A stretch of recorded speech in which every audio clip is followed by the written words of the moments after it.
So, Bismillahirrahmanirrahim. Assalamualaikum warahmatullahi wabarakatuh, and welcome to the third episode of WPP, where we will discuss about all of the hot issues in Pagoh. So, for the third episode, we will talk about entrepreneurship, and we have invited two special guests for today. And also, not to forget, today's episode is specially sponsored by UG Coffee.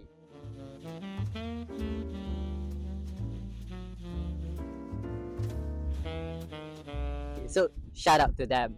Okay, so before we begin, we would love to give you guys an introduction to our speaker. So maybe we can start with Brother Izzul.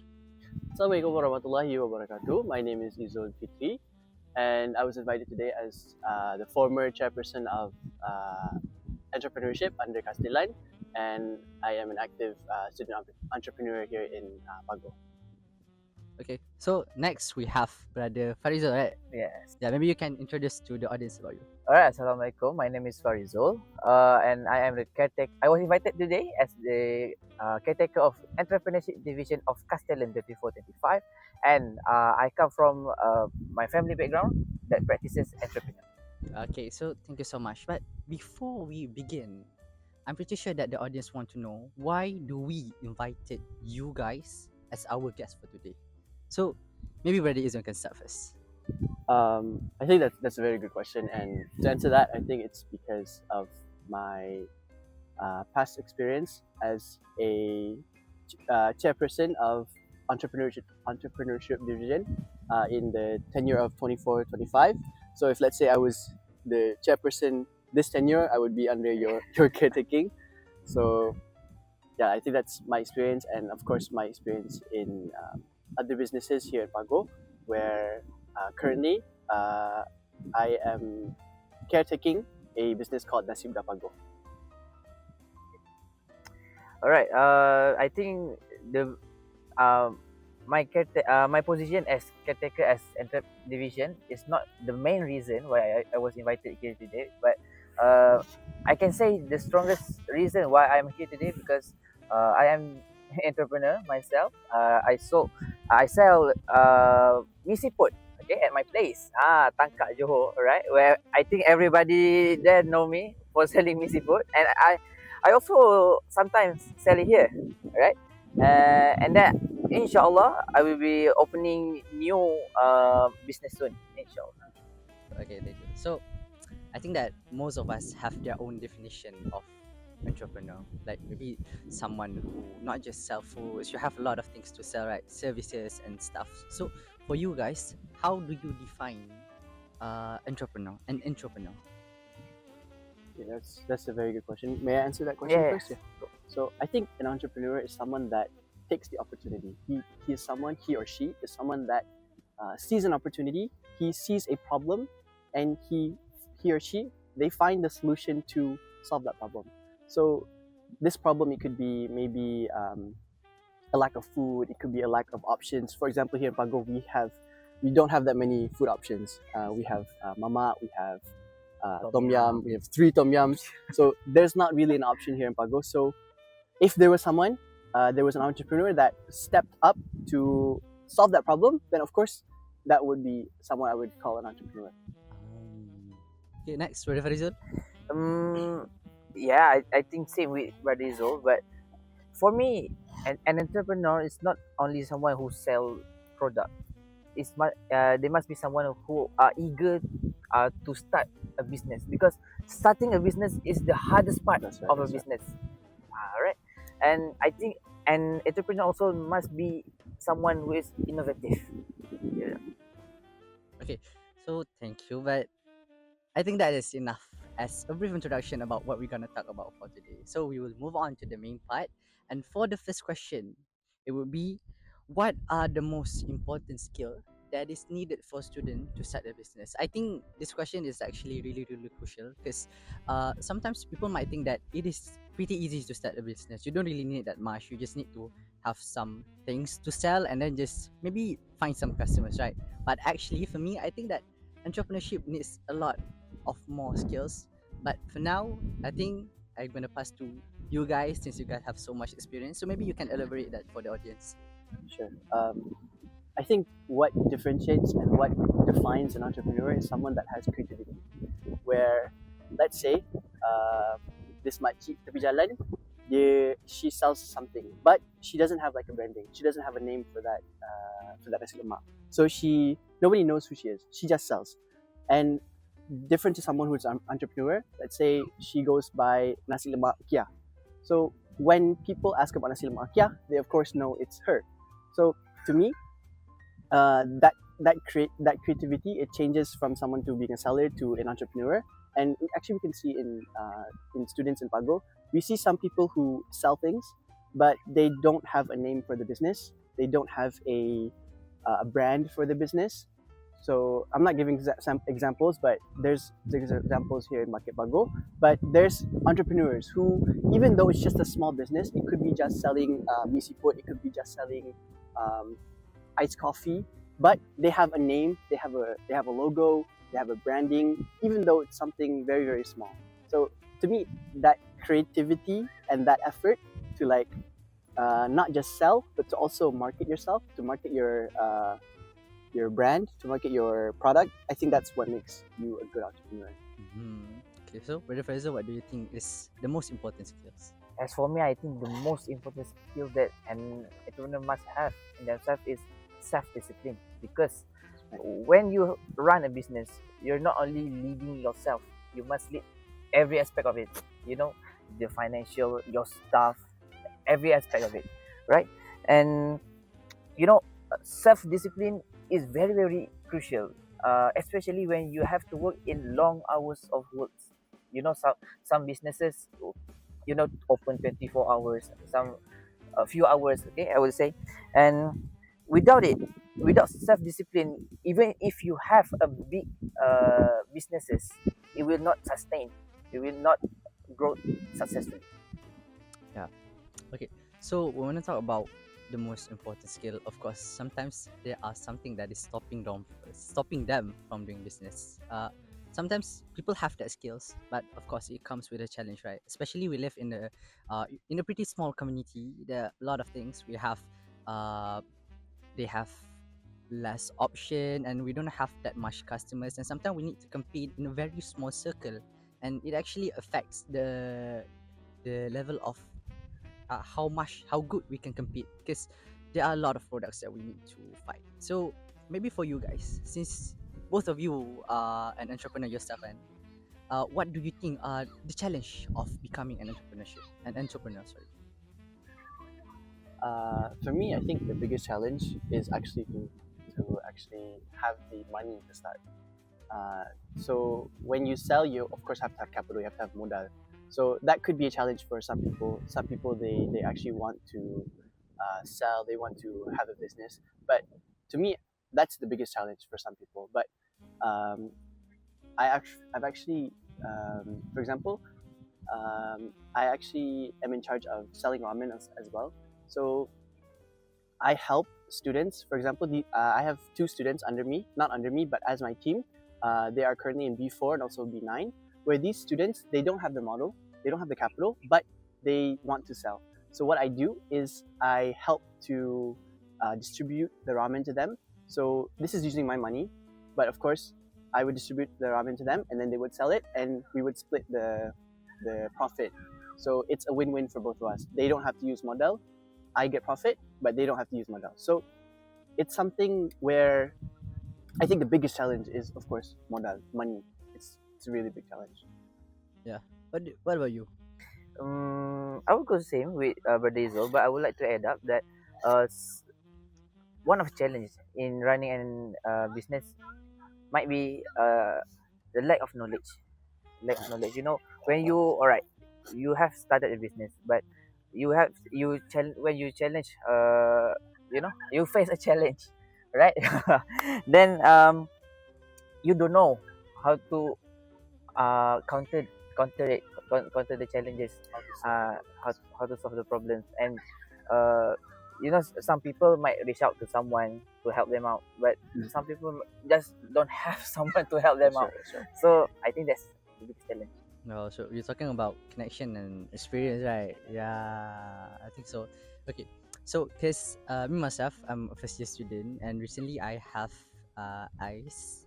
I think it's, I'm not sure what's the full name, but it's an entrepreneurship day. So basically, like, it's for the Ah, subjects. Yeah. So we need to sell things, and personally, I think that at first I thought being an entrepreneur you need to sell things, products, foods, and stuff. But I noticed that some students actually sell service, and one of them actually win an award of the most innovative. And what they sell is actually a service of becoming a mystery runner. oh, Yeah, and they get the most innovative ideas, and actually it brings out a new perspective of entrepreneur. And being a student of entrepreneur, although I'm not that much into entrepreneur, I think that it helps to expose us onto what entrepreneurship actually is. So for you guys, you have passed through that stage of you have went through the subject, right? The entrepreneurship. So how do you think this subject helps you as an entrepreneur? Before that, what did you sell? Oh, me? For my part, we actually sell poppies. Popia? Pisang? Poppies. Yeah. how about you? Well, I sold cornflakes. So basically, Ah, they macam yeah. honey cornflakes, but we made it with chocolate, white chocolate, milk I chocolate. bought yours. I bought yours too. So you got me support, right? Yeah, I got my support, but at the same time, my group resell dessert. Yeah. So how do you guys think the subject actually help? That does they actually helps you in real life, or it's just some short term commitment just for the subjects or anything? I think personally for me, that subject really opened up my eyes to see actually, wow, we can actually earn a lot of money here. Even though there's only like 1,600 students here in Pagoh, we can actually see there's a demand for such food items. For like such a simple dessert like cornflakes, we got a profit of around 300 ringgit. So per person, we got like 40 ringgit per person. So it felt very motivating to me. And through that, I felt motivated. And actually, the next semester, so it was in my first semester. I started selling brookies, which is brownie cookies, but currently I'm not currently selling that right now. And for example, I think there in the EIS, which is the Entrep Innovation Showcase, you were in 3.0. In 2.0, which is the batch under you above you guys, so second year currently, there was this business. They sold sandwiches, and what was it called? Switches. But they sold sandwiches. Nah, don't really Okay, remember. so they sold sandwiches, and they got the most innovative award.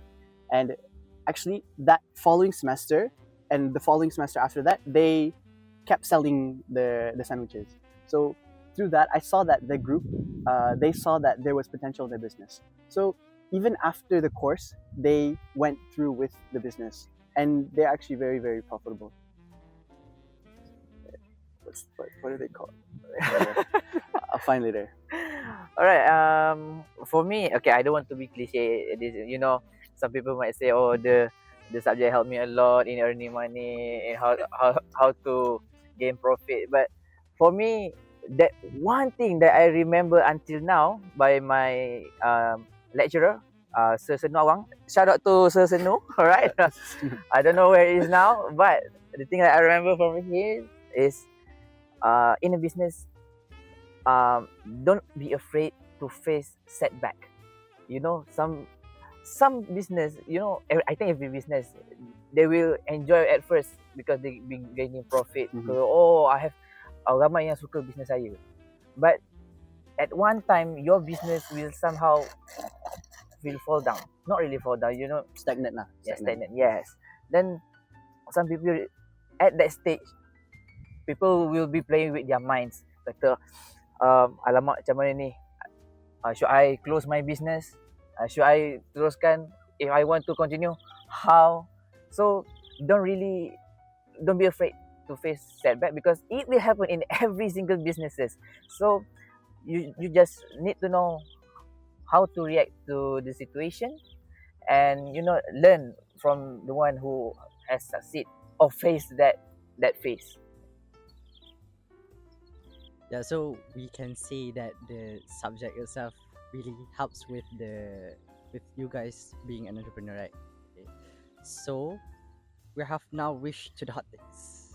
Yeah, all of that is just the main part actually. It's just like what actually important, but now we're moving on to something that is, I wouldn't say it's controversial, but something much more deeper into the entrepreneurship part. Okay, so for the first question, since you guys have experience in selling products and things, right? Okay, so I want to ask, if you can go back to your first day of being an entrepreneur, your first day of selling businesses, products, or anything, what would be the first thing that you want to fix? It's a good question. You can answer that first. Nah, you You first. You first. first. How do I change? What? What would you change? Like, maybe let's say that is something that lacking. Because for me, back when I was in, not I was, it's not that long ago. Okay, so but basically back when I was selling the poppies and stuff, I think that one thing for me, I think that one thing that I need to change is I need to take note of the cash flow on how the money goes out, because at the end of our subject we need to divide the profit and stuff, and I noticed that there are some money that went unnoticed, that like we don't know either the money is actually used or not. So for my part, I think that we need to take care of the cash flow since the first day, because it's very important, especially when we're trying to divide the profit and stuff. So what about you guys? What do you think? What would you change? Can I answer this first? Yeah, Okay. go on. So I think for me, I'm using an example for nasi kuda pagoh. I think for something that I lacked at the early beginning was that my marketing and my branding was very like simple. It was too simple, and can I have an edit of like a poster, or like, okay, this is the poster before, okay, and this is the poster after. So the as you can see, the poster after, it's very pretty. It's very it shows a brand. So this poster after, it attracts customers more. It attracts people to actually buy, because in this poster after, as you can see here, there's a picture of ayam buttermilk. There's a picture of ikan siakap. So this picture after, it's very appealing.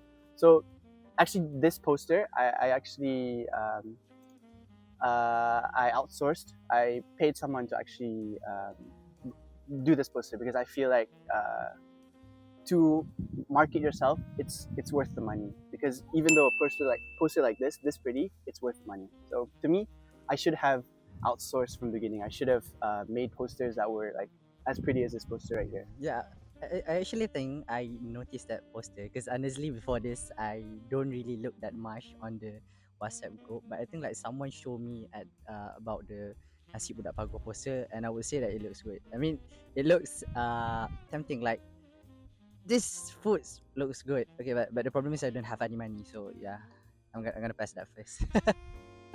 Okay, so what about you, Brother Farizol? I would say two things. The first one is the way I promote my business, because Brother Izzul was there. The way I promote my business is very conservative. Um, very like, okay, who wants to buy my misi put on, I would say, okay, for example, next Sunday, if someone want to buy it, order it with me. And this bring to the second point. I was back then, the first time I was selling misi put, I'm not taking the entrepreneurship subject yet, right? So it's a very raw experience, very raw beginning of. So um, I orang kata takut rugi lah. Takut rugi. Jadi very afraid of loss. So I want to collect order first. Then start selling. So I will not having any loss.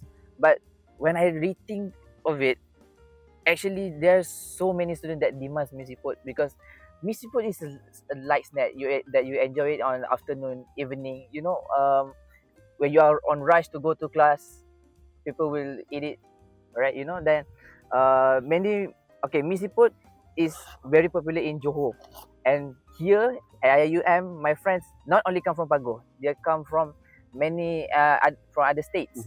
So they really want to try it. So when I limited my order, then they want to buy. Macam, Farizol, Dah habis. dah habis. Dah habis ke? Sorry. Memang dah habis. So they don't have the chance to try it. So I think that's the thing. So like for the early days of your entrepreneurship, like do you sell like very, how do I say, very personally or something? Like if they want it, they just need to contact your numbers or something. Is it like that? Very personally, only I only promote my business on my status, on my WhatsApp status. Not even in a group blog nah. I think I've said this in the first episode, but until now, I still don't get any chance to taste Missy Put. So maybe you can sponsor us for the next episode. If there's chance. Next season. Next season maybe. Okay. So okay, since we've talked about our ways or our what we would want to change as entrepreneur, I think that you guys since it's been years since the first day of you start being an entrepreneur, right? So I'm pretty sure that you guys have tried to fix a lot of problems, a lot of issues, you have solved a lot of stuff, and maybe I would say that your business has grown a lot, right? So do you guys consider yourself, or do you guys think you are eligible enough to be called an entrepreneur? Because for me, I think that the word entrepreneur sounds so complex. It sounds like something so big. So like, do you think you guys are eligible enough to be called as an entrepreneur? And why do you think so? Okay, for me, I think I'm not yet eligible to be called an entrepreneur, but a student entrepreneur, yes. As I'm someone that balances student life with selling. So for the term student entrepreneur, I think I am legible. And I think what makes me legible is back in bulan puasa, we Poppin Pagoh, we actually organized a infaq program. So through that infaq program, throughout the whole month of Ramadan, we collected donations that were enough for free food of 410 packs. So to me, giving back to the community, giving back to the people that actually help to buy my products, help to buy my food, giving back to them by giving free food through infaq, I think that makes me full lah. It makes me full to myself. It makes me puas lah dengan what I've done here in Pagoh. Because I believe to be an entrepreneur, you have to give back to the community that you are actually in. So to me, I think I'm eligible enough. Yeah. What about you, brother Farizol? Not no. I don't think I'm eligible enough to be called entrepreneurship. But also as student entrepreneur, not really, because at this time I'm putting my business into sleep because I have other things to be focused on, and I really wish I can continue my business. Maybe because okay, I'll tell you guys, my next business is nasi ayam gepuk. Yeah. Wow. at Bukit Gambir, and inshallah I also be a runner here, and there's still more way to go for me, and I'm still developing. Okay. So I think this will be our last question. Yeah, because we talk a lot about all of the good stuff, right? Yeah, all of your. So, what would be your worst experience ever in doing business? Worst experience. Okay, let me start first lah. Okay, as for me, I'm selling siput. So siput have its own, mie, the keropok, okay, yang berbentuk siput, snail shape. And then you have the sambal. Okay. My sambal, we only last for 3 days. So from the day I cook it, from that it will last for the next 3 days. Right. So the worst feelings that I have faced in doing my business, that my sambal somehow dia basi not in before 3 days. So what makes it worse, because I sell it to my friends, and my friends when she purchased it, she's so happy. Oh, dapat mi seafood Farizol, I can taste it. But at the time when she wants to try it, the sambal is already stinks, and dah masam. So that's not good for my reputation, as it maybe uh, it has possibility that she will tell her other friends. So yeah, that go worse especially for Oh, it's me. gonna affect your business so bad because you know, like, since our community is so small, so like stuff goes around really, really fast, right? So like, I'm pretty sure that you feel very bad about that, yeah. Especially it's your friends. So You as an entrepreneur, you want your customers to really enjoy what you sell. So this is for my worst experience. It's actually a funny story. Well, so how Nasi Pagoh works is that um, the seller that I get the nasi from, they would deliver it at the gazebo, and my runners, my team, they would collect that nasi and they would deliver it to their respective blocks. So, for example, let's say Sister Mai, she's for block 1. So she would go to block 1, she would deliver the nasi there. So there was this one time, the nasi was at the gazebo, and then there was a dog. And that dog, they ate the nasi. so like, how much do you lose? So no, that's a good thing actually, because the nasi there was only for, like, it was the free nasi that we get every day. So my team, we get free nasi every day from the seller. So that the food that was eaten by the dog, I think it was like nasi ayam gepok or something. So that food was eaten by the dog. So that was a very, like, it was a very funny experience, because like there's a video. Can I put the video here? Okay, so there's a video of like the maybe, dog. maybe image. So like the video of the dog eating nasi ayam gepok at the gazebo. So it was very Bad dog. bad. That's the worst. I feel like that's the worst. It's like it was a funny experience. I mean, it doesn't sound that bad actually. I was expecting like something like maybe a total loss or something. I was expecting something more bad. I think the worst thing of that, because it occurs when we have the vendor crisis, the cafe crisis. Oh no, it was no? it was this semester. So it This was semester. it was something like, not, there was no crisis, there was no vendor crisis. So it was like, I think it was in Ramadan. So a dog eating people, a dog eating food in Ramadan. That's makanan berbuka puasa. Ah, Imagine. Pukul 2. So you would say that you actually have a great time of being an entrepreneur, right? Yeah. So far in my 3 years here in Pagoh, I've had a great time being selling and helping students to actually get the food that they need. So, I think before we wrap this up, maybe there are some people out there among the students are trying to start selling things. As you say, there are still a lot of challenges, right? Especially when you yourself said it's very hard to start, especially when you don't have that capital, right? So maybe you guys can give them some advice or just some wise words for them, and advise them on how to start being an entrepreneur. Just some brief advice for them to make sure that maybe they would like to try or something. Okay, so So for me, I think you just have to start. Even though you don't have the necessary capital, let's say you have 10 ringgit, you can of course start from 10 ringgit. You can start from selling something small. You can grow that capital, and you can grow to sell even bigger things. So for me, my advice is just to start, and then eventually you will fix the any wrongdoings, any crevices. So for me, it's just to take the jump, and to just start. Izzul actually has taken my point there. just add some nuance. Maybe I was yeah, Izzul. Maybe for me, wait, dah terfikir tadi. Alright, no need to be urgent to be big. You don't have to big to be a big business in maybe 1 year. No, you don't need to be that. Just enjoy the journey, enjoy the whole process until you reach the destination of being a successful entrepreneur. So me, honestly, I would say that one thing that I'm afraid of start selling is actually the loss. Yeah, right.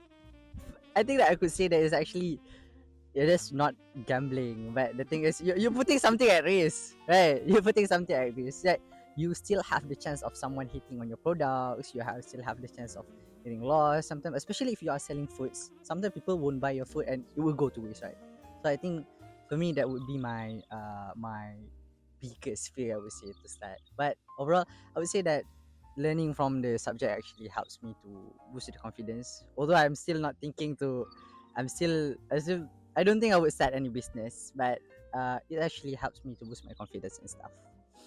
So thank you so much to both of you. I think that's all for today. So before we end, again, shout out to UG Coffee for sponsoring us. They actually all three of us are sponsored by UG Coffee, the best coffee in Pagoh. Yeah. Not only the coffees, the chocolate And the matcha. and the matcha. I got the vanilla latte. It's good. Coffee, it's coffee. So for you guys, don't forget to follow us on Instagram and wait for the next episode. So thank you so much to both of our guests for coming to today's episode. So I think that's all for today. Yeah. So which camera? That one. Okay. So there. 1, 2, 3. What's Poppin Pagoh? Okay. 1, 2, 3. What's Poppin Pagoh?